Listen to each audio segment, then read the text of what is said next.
আলোচিত ককরোচ জনতা পার্টির parliament March কর্মসূচিকে কেন্দ্র করে অগ্নিগর্ভ হয়ে উঠেছে দিল্লি। ভারতের শিক্ষা ব্যবস্থায় আমূল সংস্কার, প্রশ্ন ফাঁস বন্ধ এবং কেন্দ্রীয় শিক্ষামন্ত্রী ও প্রধানমন্ত্রীর পদত্যাগের দাবিতে এই কর্মসূচি দেওয়া হয়।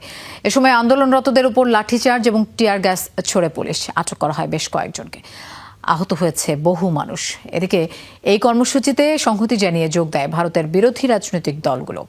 পার্লামেন্ট চত্বরের ভেতরেই বিক্ষোভ করেন বিরোধী এমপিরা। ককরোচ জনতা পার্টির পার্লামেন্ট মার্চ কর্মসূচিতে অংশ নিতে আসা বিক্ষোভকারীদের লক্ষ্য করে এভাবেই একের পর এক টিয়ার গ্যাস ছোড়ে পুলিশ। তারপরও ব্যারিকেড ভেঙে পার্লামেন্ট অভিমুখে এগিয়ে যেতে থাকেন আন্দোলনকারীরা। এক পর্যায়ে তাদের উপর করা হয় লাঠিচার্জ।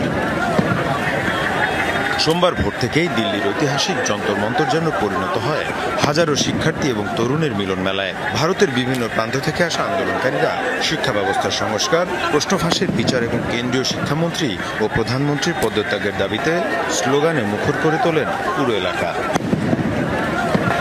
পার্লামেন্ট অভিমুখে পদযাত্রা ঠেকাতে যন্তর মন্তর ঘিরে বহু স্তরীয় নিরাপত্তা বলয় গড়ে তোলে দিল্লি পুলিশ। শত শত পুলিশের পাশাপাশি মোতায়েন করা হয় আধা সামরিক বাহিনীর সদস্যদেরও। পুলিশ জানিয়েছে পদযাত্রার কোনো অনুমতি দেওয়া হয়নি, তবে সিজিপি নেতৃত্ব ঘোষণা দেয় পূর্ব ঘোষিত কর্মসূচি অনুযায়ী তারা পার্লামেন্টের দিকেই এগোবে।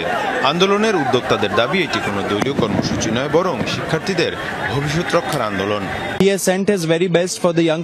যে সিস্টেমে চলছে পুরো দেশ, আমরা তার বিরুদ্ধে দাঁড়িয়েছি। শান্তিপূর্ণভাবে গেল 1 মাস ধরে আমরা কর্মসূচি পালন করে আসছিলাম।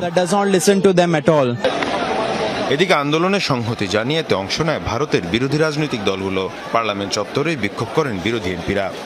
সরকার আপনা ধর্ম নিভা রহি হ্যায়। আমি একজন ভারতীয়, এদেশের সন্তান হওয়ার কারণেই সেই দায়বদ্ধতা থেকে এই বিক্ষোভে অংশ নিয়েছি। সরকার যে অন্যায় করছে তার সামনে চুপ করে থাকার সুযোগ। ভারতীয় যুবা হোনে কে নাতে যুবাओं का दर्द। দিল্লির যন্তর মন্তরে শুরু হওয়া এই আন্দোলন এখন শুধু প্রশ্ন ফাঁসের প্রতিবাদেই সীমাবদ্ধ নেই। এটি ধীরে ধীরে ভারতের তরুণদের মধ্যে শিক্ষা, কর্মসংস্থান এবং সরকারের জবাবদিহি নিয়ে বৃহত্তর অসন্তোষের প্রতীক হয়ে উঠেছে। পার্লামেন্ট অধিবেশন চলাকালে বিক্ষোভ কতটা রাজনৈতিক চাপ তৈরি করতে পারে, সেটি এখন সবচেয়ে বড় প্রশ্ন। মীর মুশফিকা হাসান, যমুনা নিউজ।